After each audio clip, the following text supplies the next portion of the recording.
Hi everybody, I'm Vaishali Ratnam, a certified nutritionist, and I'm here to present you with certain easy, healthy, and tasty recipes. Now, being quarantined must be leaving you wanting to eat all the time. And that can become difficult, especially during evening hours when you feel that you can just whip up something easy and tasty. But why not make it healthy at the same time? So here I'm going to present certain recipes to you which can be easy, healthy and can be made at the click of a finger. So you can actually go through some of the recipes on the left of mine. So the detailed recipe with the ingredients, with what nutrients they provide you and how to enhance the nutrition quality, everything is given in detail on the slide. So let's move over to the recipes. The first recipe being chaat. Now, chaat is the most easiest thing that you can make. But how do you make it more nutritious? So, the most nutritious way that you can make a chaat recipe is by just putting all the ingredients together and your chaat is done. So, let's go on to our first recipe, that is khakra chaat. Khakra chaat, I'm sure everybody must be having a little bit of khakra that's left at home. Just powder the khakra, just add in a little bit of veggies, add in your spices, and voila, your khakra chaat is done. But how do you make it more nutritious? Go ahead, add in a little bit of curd that will add to your protein, add in a little bit of nuts, for example, walnuts, chopped walnuts, and add in a little bit of vitamin C to it in the form of a little bit of lime squeeze. The second recipe is corn chaat. I'm sure everybody must be aware what is a corn chaat. But how do you make it nutritious? Add in that extra fiber by adding in all your veggies. What are the veggies that you can use? You can use a cut cucumber, you can use a cut bell pepper, you can use cut carrots, you can use coriander, you can use cut tomatoes. So all of this adds to that additional fiber.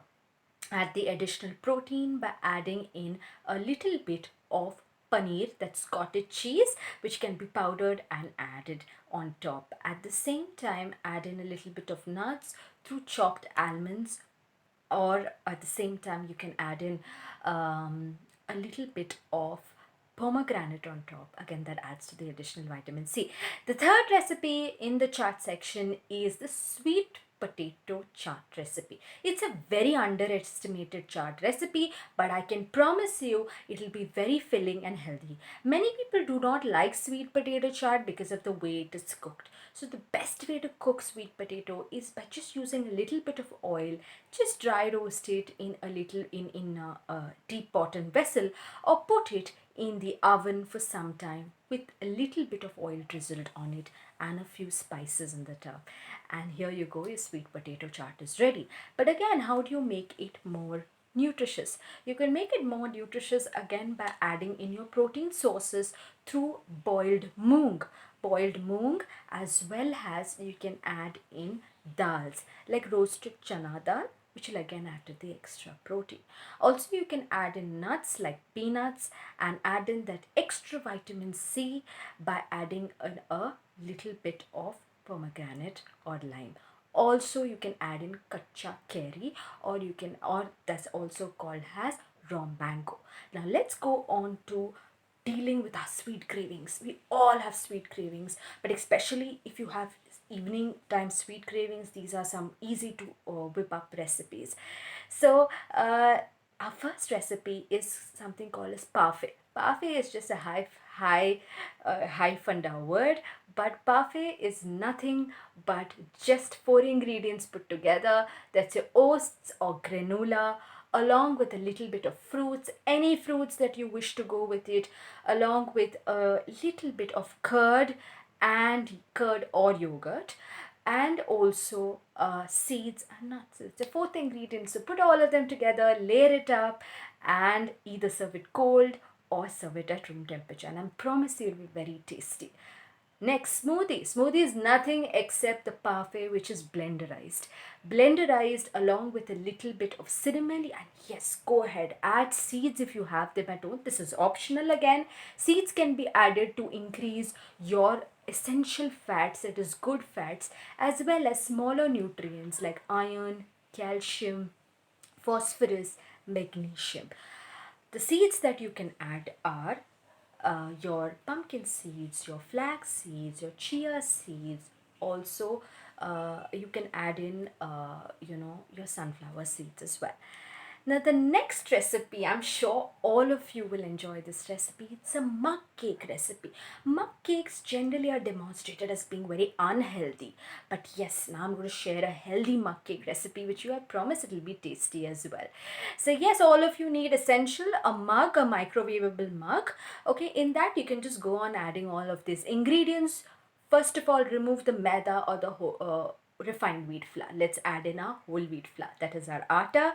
Let's remove the sugar, add in our powdered jaggery, which is our organic powdered jaggery. So wherever I'm mentioning organic, essentially try organic, but since now you're at home and you may just have limited ingredients, use normal jaggery. Okay, and then also add in a little bit of curd and milk to add that extra protein. If you're a non-vegetarian, go ahead, add eggs. One egg should be enough. If you're on a weight loss, add egg whites. If you're on a weight gain or maintenance, you can add the entire egg. And then go ahead, add a little bit of vanilla extract. If you do not have vanilla extract, it's absolutely fine. Add in your cocoa powder, and there you're done, and you have your mug cake ready. Put it in the microwave depending upon the settings of your microwave. Everything is again instructed in the recipe.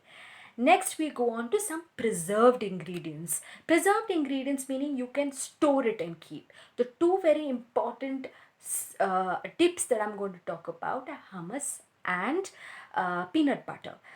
Very easy. All the ingredients just has to be blenderized. So in a hummus, you use the kabuli chana or the chole chana.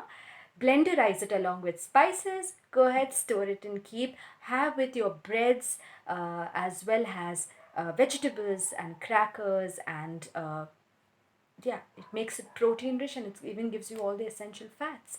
Next, we go on to our next recipe. It's peanut butter. Peanut butter is the most simplest. You do not have to buy peanut butter from outside, trust me on that. You can just grind peanuts. Roasted peanuts can be grounded along with just a little bit of honey and a little bit of vanilla essence, and there you go, you're done with your peanut butter recipe. You can have that again with bananas, increasing the fiber content. Um, Also, you can add in a little bit of seeds like chia seeds to it to add that extra omega 3. That is the good fat. Also, moving over to our next recipe is again our two very important recipes which you generally tend to buy from outside. I don't know why, but now I'm sure you'll make it at home and store it in containers. I'm going to share with you a muesli recipe, which is again a gluten-free recipe. Okay, so if people do not have to have wheat in their diets can have this recipe. So you can go ahead and mix three very important ingredients: your grains, which will have your oats, your puffed rice, that is murmura, kurmura, or poha, that's flattened rice, along with all your nuts, any nuts that you have at home: almonds, cashew nuts, walnuts, peanuts, all of them chopped together. And you can even add in seeds, all the seeds that I've discussed about, all your chia seeds, sunflower seeds, pumpkin seeds, flax seeds, and you can add in the little bit of cinnamon, nicely either dry roasted on a deep bottomed vessel, or you could dry roast it in a microwave oven or in a normal conventional oven, and you're done. It's as easy as that. If you remove it, if you're a little bit of a sweet taster, add in a little bit of powdered jaggery. That's all. Just salt to add a little bit of taste, and it's the most interesting um, muesli that you can have. Also, you can add in a little bit of dry fruits in the form of figs, apricots, cranberries, blueberries to add in that extra antioxidant. Now let's move over to our next recipe, which is our granola recipe.